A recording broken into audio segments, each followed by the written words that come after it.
Munculnya virus corona atau COVID-19 secara langsung mengubah seluruh tatanan kehidupan masyarakat di seluruh dunia, termasuk Indonesia, di mana masyarakat Indonesia yang biasanya melakukan aktivitas normal, kini segala aktivitas dibatasi. Seluruh aktivitas yang dilakukan masyarakat saat ini pun dijalankan dengan memperhatikan dan mengedepankan protokol kesehatan. Assalamualaikum warahmatullahi wabarakatuh. Perkenalkan, saya Anggita Anandasari yang akan mengetik perdebatan kita kali ini dalam ranah fakta empiris dan teoritis, di mana latar belakang lahirnya mosi kita kali ini berangkat dengan adanya wabah COVID-19 di Indonesia terhitung sejak bulan Maret sampai dengan bulan Juni ini, di mana otomatis membuat ketidakstabilan di berbagai lini sektor mulai dari sektor ekonomi, sosial, pendidikan, dan politik. Berbagai permasalahan pun timbul dari berbagai sektor ini akibat adanya pandemi COVID-19 ini, di mana berdasarkan data yang dihimpun pemerintah hingga Sabtu pukul 12.00 waktu Indonesia Barat ada sekitar 1.226 kasus baru COVID-19. Dengan demikian, total kasus COVID-19 di tanah air mencapai 45.029 kasus. Dewan Juri yang terhormat, kali ini saya akan menyatakan sikap ketidaksetujuan kami ketika era new normal diterapkan di Indonesia, sebab hal ini Indonesia belum siap untuk menerapkan dan menghadapi era new normal, sebab di mana kurva epidemi di Indonesia saat ini masih menunjukkan adanya penambahan kasus COVID-19 per hari. Bahkan platform lapor COVID-19 masih terus menerima laporan dari masyarakat mengenai kasus-kasus baru hingga kematian pasien dalam pengawasan atau PDP di daerah yang belum melakukan tes PCR, di mana menunjukkan ketidaksiapan Indonesia untuk menerapkan new normal. Hal ini tentunya memacu klaster-klaster baru, yang dimana klaster-klaster baru ini muncul akibat masyarakat abai mengikuti anjuran langkah pencegahan, yaitu menghindari keramaian dan kerumunan. Di mana ketika kita berbicara mengenai tentang interaksi masyarakat di ruang publik, erat kaitannya dengan perilaku setiap orang, tingkat kepatuhan, maka aspek lingkungan sangat mempengaruhi pola perilaku masyarakat, apakah perilaku sesuai atau menjadi perilaku yang menyimpang, karena lingkungan menjadi salah satu faktor pembentuk kepribadian baik fisik maupun perilaku. Dewan Juri yang terhormat, ketika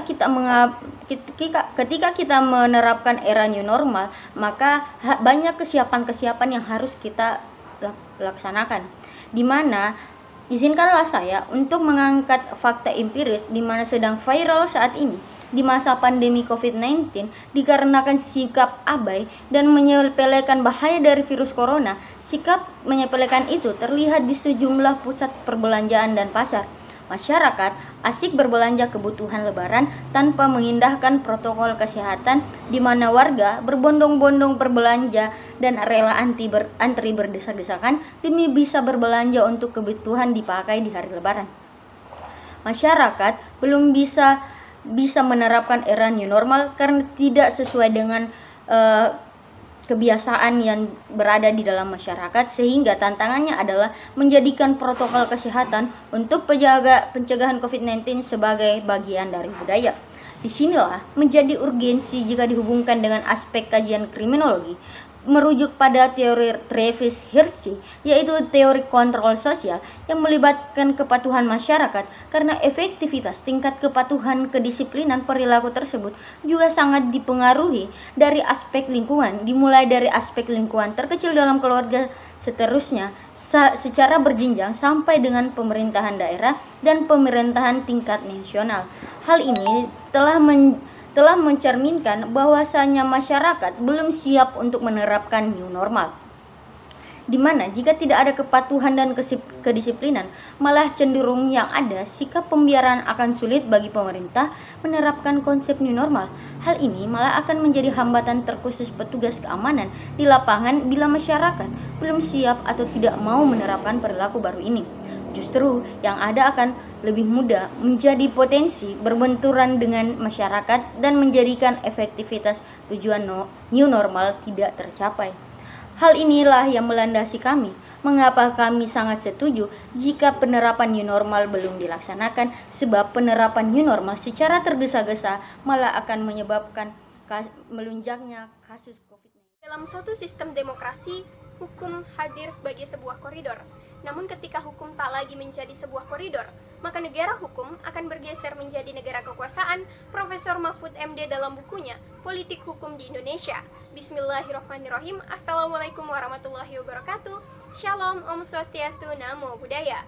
Yang mulia Dewan Juri yang kami hormati, serta rekan cendekiawan kami dari Polga Timpro yang amat kami banggakan.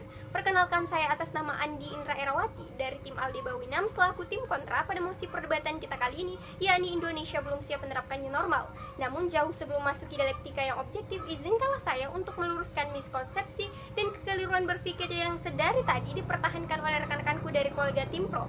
Dewan Juri yang amat terpelajar, rekan-rekan dari Timpro mendalilkan bahwa sejatinya Indonesia belum siap menerapkan new normal dengan dalih Indonesia belum taat dan patuh kepada protokol kesehatan dan berdasarkan data yang disampaikan oleh rekan-rekanku dari Timpro. Namun perlu kami tegaskan, Dewan Juri yang kami hormati, bahwa sejatinya ketika pemerintah menerapkan sebuah kebijakan, maka tidak lantas kemudian mengabaikan pertimbangan-pertimbangan atau aspek yang terjadi ke depannya. Dewan Juri yang kami hormati, pun Dewan Juri yang kami hormati, ketika pemerintah menerapkan kebijakan new normal, maka tidak semua sektor serentak untuk dibuka. Dewan Juri yang kami hormati, melainkan daerah-daerah yang berisiko rendah dan masuk ke dalam kategori zona hijau lah yang kemudian dapat menjalankan roda perekonomiannya. Dewan Juri yang kami hormati, pun Dewan Juri, perlu kami tegaskan bahwa sejatinya pemerintah telah membagi beberapa klaster dalam zona. Yang pertama zona hijau, zona kuning, dan zona merah. Yang mana zona hijau menjelaskan bahwa angka-angka epidemiologis di suatu daerah cenderung menurun, dan zona kuning menjelaskan angka-angka epidemiologis di suatu daerah cenderung sedang, dan yang ketiga zona merah menjelaskan bahwa angka-angka epidemiologis di suatu daerah cenderung meningkat. Oleh karenanya, Dewan Juri yang kami hormati, pemerintah ketika menerapkan kebijakan new normal ini maka harus memberikan protokol kesehatan yang ketat, mulai dari memakai masker dan melakukan social distancing atau jaga jarak sesuai dengan imbauan dari WHO itu sendiri. Dewan Juri yang kami hormati, pun untuk mendukung itu semua, maka pemerintah harus memberikan sanksi kepada masyarakat yang tidak taat dan patuh kepada protokol kesehatan itu sendiri. Lawrence M. Friedman menyatakan bahwasanya berhasil tidaknya penegakan hukum tergantung dari 3 unsur sistem hukum. Yang pertama adalah legal substance, yang kedua legal structure, dan yang ketiga adalah legal culture. Yang mana substansi hukum yakni meliputi perangkat perundang-undangan, struktur hukum meliputi aparat penegak hukum, dan budaya hukum meliputi hukum yang hidup atau living law yang dianut oleh suatu masyarakat. Oleh karenanya bukan permasalahan dari segi substansi itu sendiri, melainkan bagaimana kemudian penguatan antara legal substance, legal structure, dan legal culture itu sendiri. Dewan Juri yang kami hormati, sehingga masyarakat dapat taat dan patuh kepada protokol kesehatan itu sendiri. Pun Dewan Juri yang kami hormati, bayangkan ketika pemerintah melakukan perpanjangan pembatasan sosial berskala besar, maka tentu sifatnya akan transisional. Dewan Juri yang kami hormati, artinya dalam transisi ini dikenal istilah emergency brake atau rem darurat. Bila mana ternyata angka-angka epidemiologis di suatu daerah menunjukkan terjadi peningkatan, maka pemerintah harus segera responsif dan kembali kepada fase transisi ini, yakni mengembalikan kepada pembatasan sosial berskala besar yang sifatnya reguler. Dewan Juri yang kami hormati, itulah sebabnya kita mengenal fase pembiasaan masyarakat, yakni dalam fase pembatasan, yang mana pemerintah selama ini telah menerapkan kebijakan pembatasan sosial berskala besar selama 14 hari, kemudian diperpanjang lagi, dan hal ini telah dilakukan oleh pemerintah. Maka yang ada akan muncul fase pembiasaan masyarakat.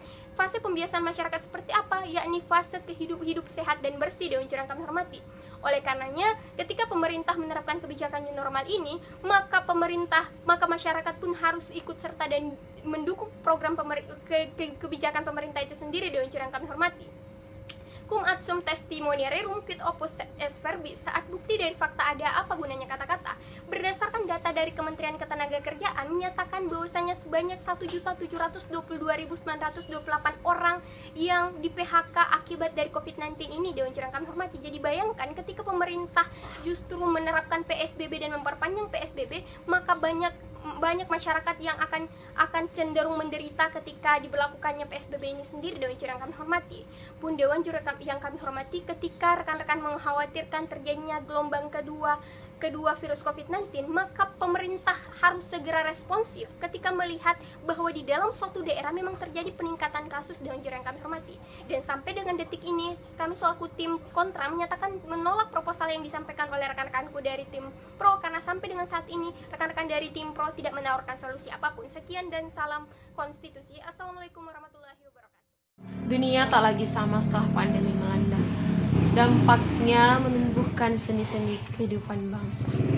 Segala daya dan upaya pun telah dilakukan pemerintah. Normal baru, sudah siapkah kita?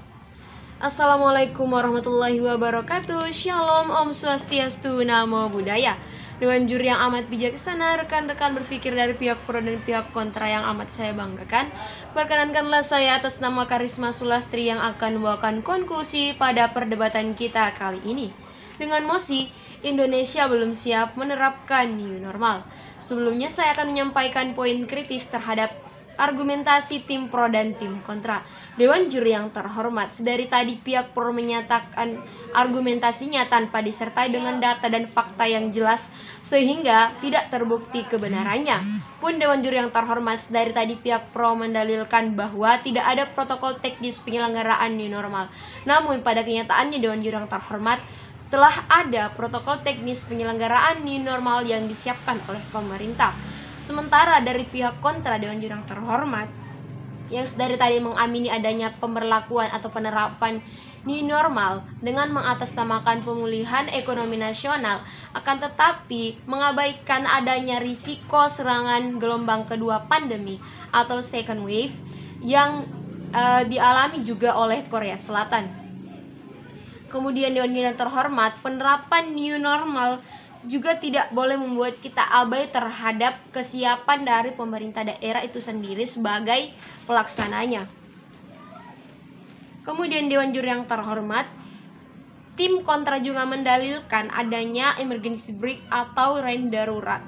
Hal ini akan mengakibatkan masyarakat tidak dapat kesulitan dalam beradaptasi pada masa transisi tersebut.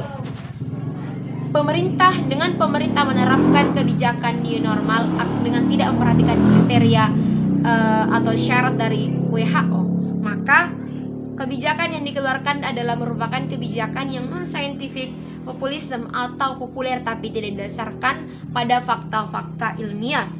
Dewan juri yang terhormat, perlu diingat bahwa keberhasilan kita menangani COVID-19 ini manakala pemerintah menjalankan skenario kolaborasi optimal, artinya ada perpaduan atau kombinasi antara good governance dengan civil solidarity atau kerjasama yang baik antara pemerintah dengan masyarakat.